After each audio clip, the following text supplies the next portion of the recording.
Honorable Governor.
Honorable Chairman of the Andhra Pradesh State Legislative Council,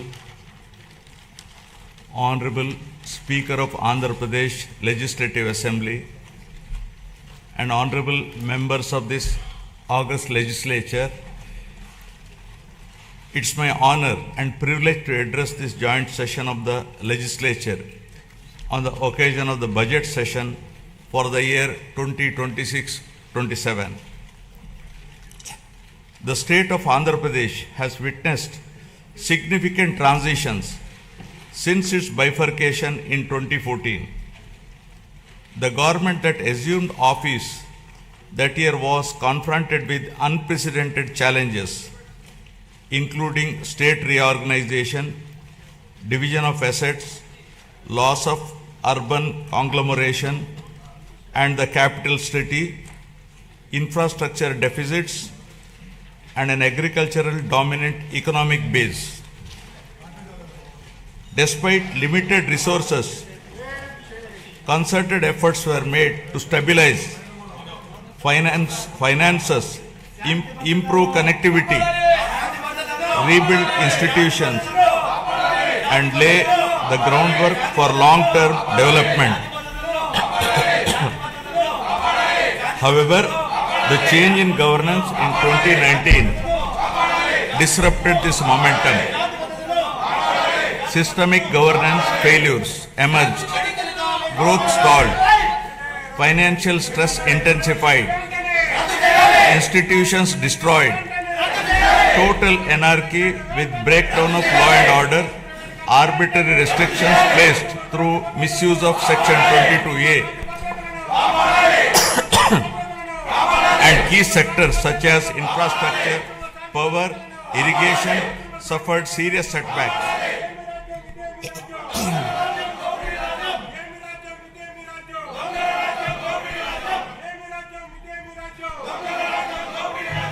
Disenchanted by these experiences, the people of Andhra Pradesh responded their faith once again in my government in 2024, granting an unprecedented mandate to rebuild the state.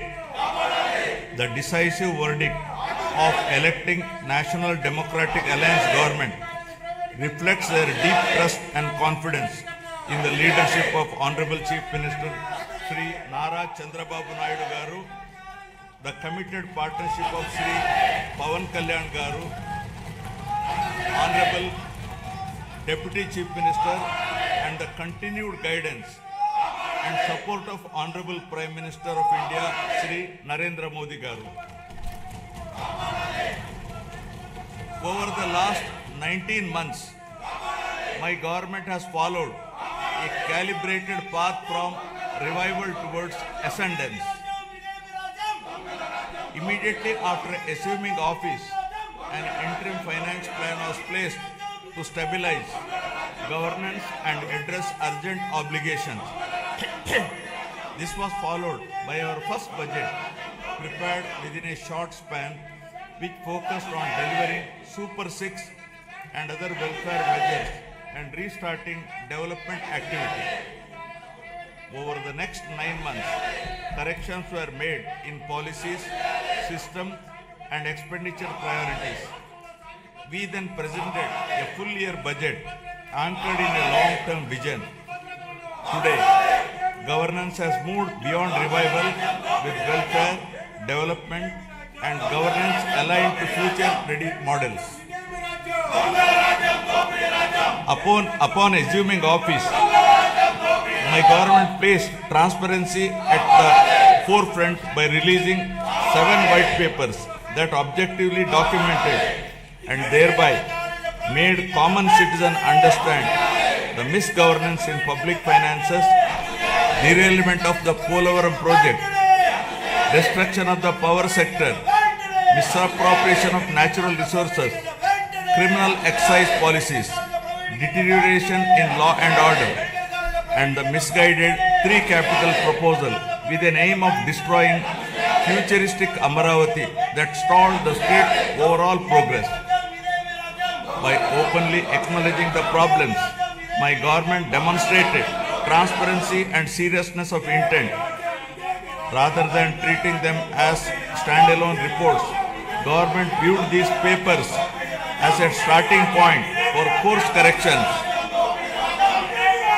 Present phase of governance is extremely critical and cannot be considered business as usual. It calls for a clear roadmap and a shared resolve for transformative governance. Accordingly, the government has unveiled the Swarnandhra Vision 2047, placing families and communities at the heart of development. This vision seeks to harmonize prosperity with dignity, growth with equity, and ambition with sustainability.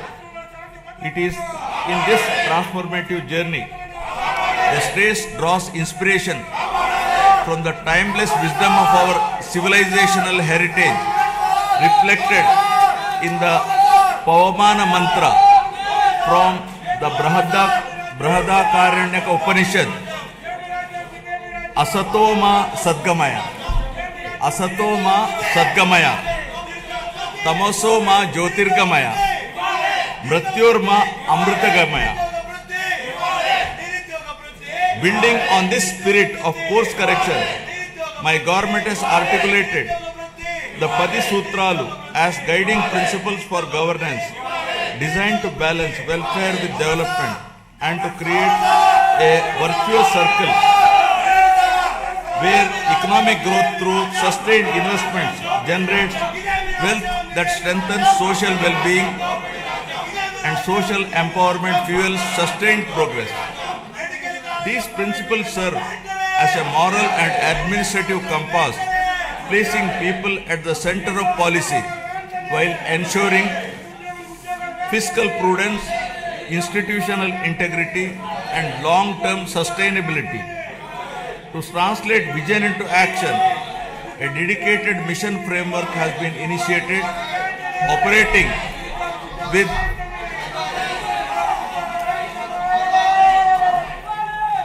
To translate this vision into action, a dedicated mission framework has been initiated, operating with clearly defined objectives, milestones, and accountability mechanisms. Anchored in this guiding spirit, the government has proceeded with focus and resolve. The Swarnandhra vision lays out a clear economic pathway aiming for sustained high growth to build a rupees 308 lakh crore economy with a per capita income of rupees 55 lakh by 2047. While the long-term pursuit remains firm, the government is undertaking regular interventions and mid-course corrections to stay aligned with evolving realities. A structured review and monitoring framework has been instituted with periodic conferences of ministers, secretaries and district collectors to assess progress, address bottlenecks and implement timely course correction, ensuring accountability and continuity in execution.